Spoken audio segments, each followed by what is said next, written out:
Hi hello friends, Shri Swami Samarth. तुमचं माझ्या नवीन ब्लॉगमध्ये स्वागत आहे.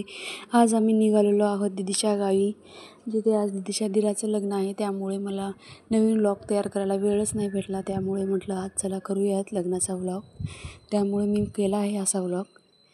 आम्ही चाललेलो आहोत मुखेड तालुक्याकडे. हे उदगीर आहे, उदगीरवरनं जावं लागेल. हे आमचं उदगीर, हा शिवाजी पुतळा. खूप दिवसानं उदगीरला यायला भेटलं. शिवाजी पुतळ्याचं थोडंसं काम चालू होतं इथे. ही आमची लालबहादूर शाळा, आठवणीतली शाळा.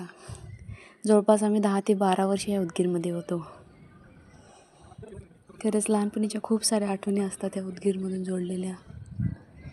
हे दीदीचं गाव असं. त्या गावात आलेलो आहोत आम्ही. इथे मिरवणूक निघाली होती जेव्हा आम्ही आलो होतो तेव्हा. अशा प्रकारे मिरवणूक चालू आहे.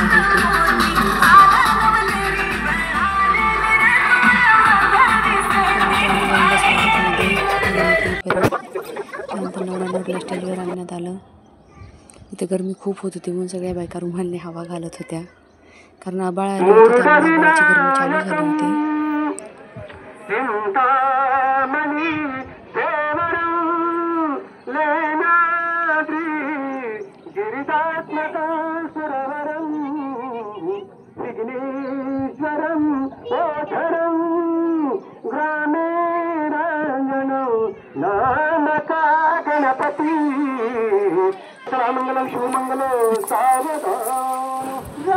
फायनली लग्न झालेलं आहे. असा ट्रेंड आलेला आहे.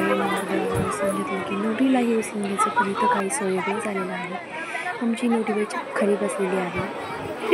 त्यामुळे नवरदेवालाही खाली उतरण्यात आलेलं आहे. फायनली नवरी उठणार म्हणत होती, पण नवरीकडे आले मोठ्या उठली आहे. आपणही उचलू शकतो. परत नवरदेवाला उचलण्यात आला. फायनली नवरीने आमच्या नवरदेवाच्या गळ्यामध्ये माळा घातलेली आहे.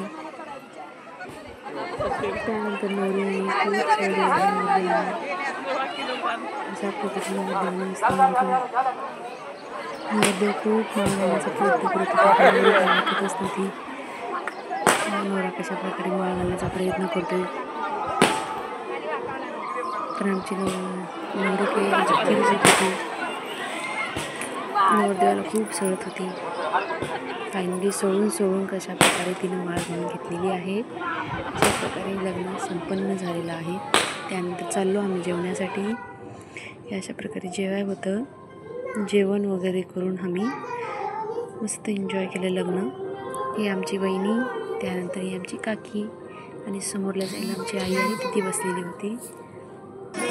ही अशा प्रकारे रुखवत दिलं होतं थोडंफार. रुखवत पण खूप छान होतं. त्यानंतर आम्ही नवरदेवाला त्याची भेटवस्तू देऊन आम्ही रिटर्न गावी चाललेलो आहोत. अशा प्रकारे वाटत थोडंसं पाऊस लागलेला आहे आम्हाला, पण लग्न खूप छान झालं. गरमी त्या आबाळामुळेच होत होती, पण खूप छान झालं लग्न. फायनली घरी आलेलो आहोत आम्ही. काकांना म्हणजे चहा वगैरे प्रकारे फायनली घरी आल्यानंतर रात्री आम्ही मग परत गावामध्ये सर्कस आल्यामुळे आम्ही सर्कस बघायला गेलो होतो. अशा प्रकारे गावात सर्कस चालू होतं.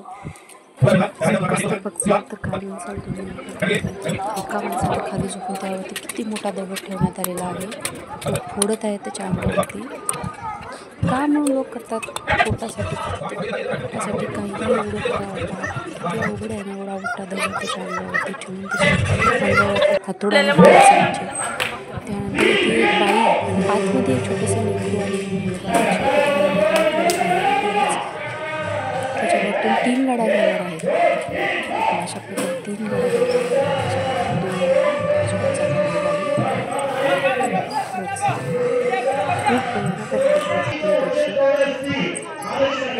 सवय झालेली असते ते. तिसरी गाडी जाणार आहे रात्री सर्कस बघायला गेलो होतो. मला नंतर खूप थकलं होतं.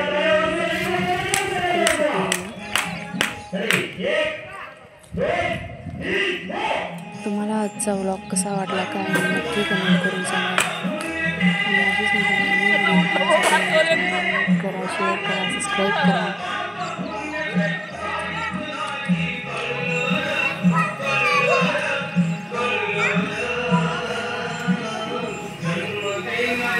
चलो बाय बाय, भेटूयात नवीन व्हिडिओ.